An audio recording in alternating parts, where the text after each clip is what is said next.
Thor എത്രത്തോളം super over powered ആയിട്ടുള്ള ഒരു ഗോഡാണെന്ന് നമുക്കറിയാം. എന്നാൽ ഈ തോറിനെ കൊല്ലാൻ വേണ്ടിയിട്ട് നമ്മുടെ ഡെഡ് പൂളിന് പറ്റുമോ? ഡെഡ് പൂളിൻ്റെ പവേഴ്സ് എന്ന് പറയുന്നത് ഹീലിംഗ് ഫാക്ടേഴ്സ് ഉണ്ടെങ്കിലും തോറിൻ്റെ ഫിസിക്കൽ സ്ട്രെങ്ത് ആയിട്ട് വെച്ച് നോക്കുമ്പോൾ 7 അയലത്ത് പോലും എത്തത്തില്ല. പക്ഷേ എന്നിട്ടും നമ്മുടെ തോറിനെ ഈ ഡെഡ് പൂൾ കൊന്നിട്ടുണ്ട്.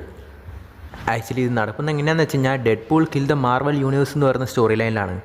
അതായത് ഇതിൽ നമ്മുടെ ഡെഡ് പൂൾ ഈവിളായി മാറിയിട്ടുണ്ടാവും. അങ്ങനെ എല്ലാ ഹീറോസിനും പുള്ളി കൊല്ലാൻ തുടങ്ങിയിട്ടുണ്ടാവും. അഫ്കോഴ്സ് നമ്മുടെ തോറിനെ ഹാൻഡ് ടു ഹാൻഡ് ഫൈറ്റ് കോമ്പാക്റ്റിൽ ഫൈറ്റ് ചെയ്ത് തോൽപ്പിക്കാനും കൊല്ലാൻ പറ്റത്തില്ലെന്നൊക്കെ നമ്മുടെ ഡെഡ് പൂളിനും അറിയാം. അതുകൊണ്ട് തന്നെ പുള്ളി ഫസ്റ്റ് നമ്മുടെ ആൻഡ്മാനെ കൊന്നിട്ടുണ്ടാവും. ആ യൂണിവേഴ്സിൽ ആൻഡ്മാൻ ആയിട്ടുണ്ടാവുക നമ്മുടെ ഹാങ് പിങ് ആയിരിക്കും. അങ്ങനെ ആൻഡ്മാനെ കൊന്നിട്ട് പുള്ളിയുടെ ഹെൽമെറ്റ് എടുത്തിട്ടുണ്ടാവും, അതായത് പുള്ളിയുടെ ടെക്ക് അടങ്ങിയിട്ടുള്ള ഹെൽമെറ്റ്. ആ ടൈമിലായിരിക്കും നമ്മുടെ ഡെഡ് പൂൾ എല്ലാ അവഞ്ചേഴ്സിനൊക്കെ കൊല്ലുന്ന പറഞ്ഞിട്ട് നമ്മുടെ ഡെഡ് പൂളിനെ കൊല്ലാൻ വേണ്ടിയിട്ട് തോർ അങ്ങോട്ടേക്ക് വരുന്നത്.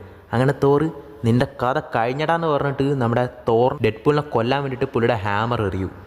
പക്ഷെ കൃത്യ ടൈമിൽ നമ്മുടെ ഹാമറിൽ നിന്ന് നമ്മുടെ ഡെഡ് പൂൾ ജസ്റ്റ് മിസ്സിന് രക്ഷപ്പെടും. അങ്ങനെ നമ്മുടെ തോർ പുള്ളിയുടെ മിയോളർ റീകോൾ ചെയ്യും, അതായത് തിരിച്ചു വിളിക്കും.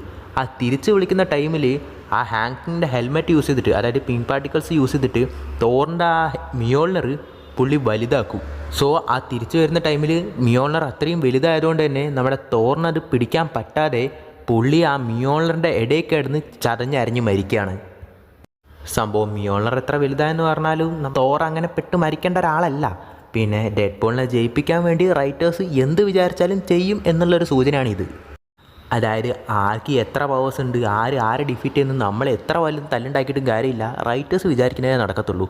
ഇതേപോലെ തന്നെ ഈ ഡെഡ് പൂള് നമ്മുടെ ഹൾക്കിനെയും കൊല്ലുന്നുണ്ട്. അതെങ്ങനെയാണെന്ന് നിങ്ങൾക്ക് അറിയാൻ താല്പര്യം ഉണ്ടെങ്കിൽ ഈ വീഡിയോ ലൈക്ക് ചെയ്യുക, എന്നിട്ട് ഷെയറും കൂടി ചെയ്യുക. അപ്പോൾ നമുക്ക് അടുത്ത വീഡിയോയിൽ കാണാം.